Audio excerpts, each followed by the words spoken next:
നമസ്കാരം, ഞാൻ Manoj Pottakkad, health and beauty by Manoj എൻ്റെ യൂട്യൂബ് ചാനലാണ്.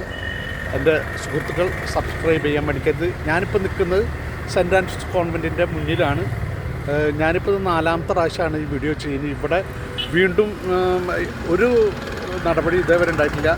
വേസ്റ്റ് ഡംപിങ് ജസ്റ്റ് ഓപ്പോസിറ്റ് ഞാൻ കാണിച്ചാൽ നിങ്ങൾക്ക് പുതിയതും മടിയന്മാർ ഇവിടെയും വരെ പോകാമെന്ന് പറഞ്ഞൊരു പണിയാണ്. അപ്പോൾ അതുകൊണ്ട് റോട്ടിൽ നിന്ന് തന്നെ വലിച്ചെറിയാൻ പറ്റുന്ന രീതിയിൽ വളരെ അടുത്തുണ്ട്. അതുകൂടാണ്ട് സെൻറ്റ് ആൻഡ്രൂസ് കോൺവെൻറ്റ് ഞാൻ കാണിച്ചു തരാം.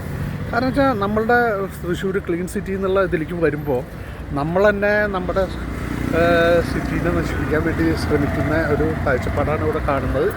കാരണം വെച്ചാൽ ഈ സ്കൂൾ ഇതേ ഇവിടെയാണ് കേട്ടോ, ഇത്ര അടുത്താണ്. അത് ഇപ്പോൾ റോഡ് സൈഡിൽ നിന്നിട്ട് കാർ നിർത്തിയിട്ട് എറിയുന്നവരാണ് അവിടെ എറിയുന്നത്. നിർത്തിയിട്ട് പിന്നെ പാർക്ക് ചെയ്തതിന് ശേഷം പിന്നെ പോയിട്ട് ഡംപ് ചെയ്യുന്നത് വേറെ ഉണ്ട്. അത് ഞാനിപ്പോൾ 4ാമത്തെ പ്രാവശ്യം അത് കാണിക്കുന്നത്. ഇത് ശരിക്കും ഭയങ്കര ഒരു കുറ്റമാണ് ഇവർ ചെയ്യുന്നത്. ഇവർക്കിത് അറിയില്ല, സമൂഹത്തിന് ഇടയിലേക്കാണ്. അത് കൊച്ചുകുട്ടികൾ നമ്മുടെ മക്കൾ പഠിക്കുന്ന സ്ഥലത്ത് തന്നെ മുന്നിൽ തന്നെ 50 മീറ്റർ പോലും ദൂരപരിധി ഇല്ലാത്ത സ്ഥലത്ത് ഇത്രയും വേസ്റ്റ് ഡംപ് ചെയ്യാൻ ധൈര്യം കാണിക്കുന്നവരെ ശരിക്കും തക്കതായ ശിക്ഷ കൊടുക്കും. ഇതിൻ്റെ ഏതറ്റം വരെ ഞാൻ പോകും. കാരണം വെച്ചാൽ ഇതിനൊരു റിസൾട്ട് ഉണ്ടാവുന്നവരെ ഞാനത് കാണിച്ചുകൊണ്ടിരിക്കും, അല്ലെങ്കിൽ അധികാരികളിലേക്ക് പോകും. നോക്ക് കണ്ട, ഇത്ര അധികം വീണ്ടും വീണ്ടും കൂടി വരില്ല ഫുഡ് വേസ്റ്റ്. അതൊക്കെ ചീഞ്ഞ് നാറി വെള്ളം കെട്ടി നിൽക്കുന്നുണ്ട്. കൊതുകിൻ്റെ എല്ലാ സാധനങ്ങളും ഇവിടെ വന്ന് കാണാമെന്ന് വെച്ച് ചാക്കുകളിൽ കെട്ടി ഡംപ് ചെയ്യാണ് ഇവർ ചെയ്തത്.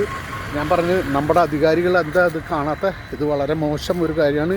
ഇവിടെ ഒരു ക്യാമറ വെച്ച് നമ്മൾ ഇതൊക്കെ ഫുഡ് നമുക്ക് വേസ്റ്റുകൾ എന്തൊക്കെ കൊണ്ടിടുന്നു, ഒരു ദയം ദാക്ഷിണ്യം ഇല്ലാണ്ടാണ് നമ്മുടെ സ്കൂളിൻ്റെ തൊട്ട് മുന്നിൽ 50 മീറ്റർ 10 മീറ്റർ ദൂരപരിധിയിലാണ് ഇപ്പോൾ ഈ ചെയ്തുകൊണ്ടിരിക്കുന്നത്. ഇതുകൊണ്ട് സ്കൂൾ വളരെ മനോഹരമായിട്ടുള്ള ഇത്രയും വൃത്തിയിൽ ഏറ്റവും നന്നായി നടക്കുന്ന അത്ര കൊല്ലമായിട്ടുള്ള സ്കൂളാണ്.